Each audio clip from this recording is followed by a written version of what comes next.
U.S. oil and gas extraction is at an all-time high, and it looks to be that way for a while. Hey, I'm Dominic Jones.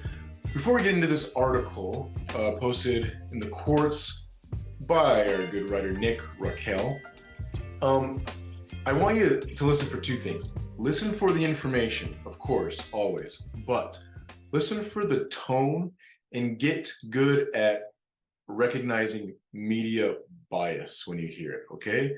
Because this article, almost in every article you read these days, but this article in particular is a great example of someone really trying to push your opinion one way or the other on the information. Let's get into it.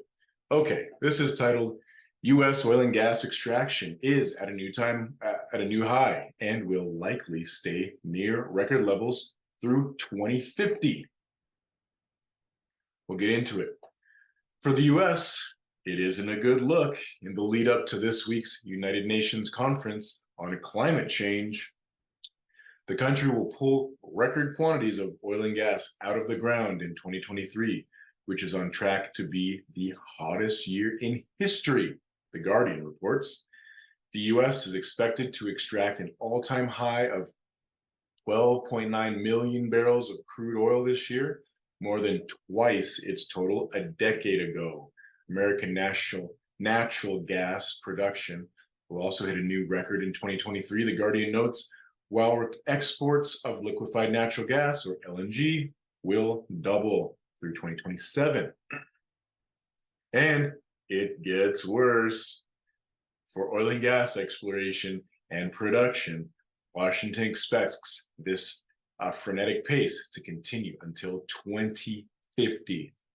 That's the same date scientists have pinpointed for the elimination of planet warming emissions if humans want to avoid breaking the climate.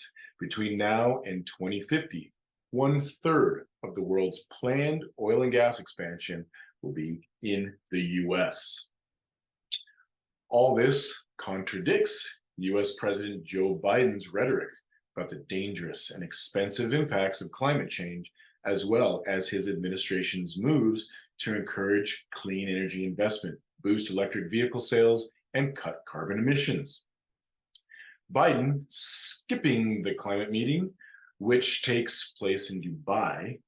There, US climate envoy John Kerry and other officials pushing to limit global temperature rise to 1.5 C centigrade must get buy-in from almost 200 nations. Among them, oil and gas powerhouses Russia, Saudi Arabia, and the host of the summit, the United Arab Emirates. Oil-rich nations behaving badly. That's the title of this section.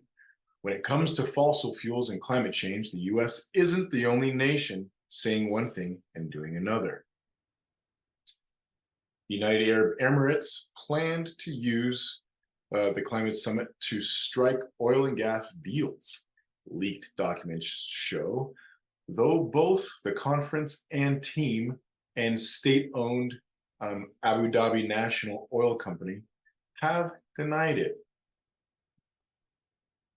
And despite making noises about sticking to the Paris Agreement's climate goals, Saudi Arabia is pushing an investment plan to boost demand for its oil and gas in African and other developing countries. The Saudi government spins its oil sustainability program as, quote, removing barriers to energy access in developing markets, accelerating technology advancements, and increasing sustainability. But predictably, the program's efforts revolve around fossil fuels. Whether it's supplying natural gas for cooking or ramping up supersonic aviation, that form of transport uses 3 times the fuel that conventional air travel does, the OSP emits. And then there's China, which uses its dubious status as a developing country to keep bringing on binging on fossil fuels. Although China is installing as many solar panels and wind turbines as the rest of the world, it's still the largest producer and importer of coal, the use of which government officials have defended as vital to energy security.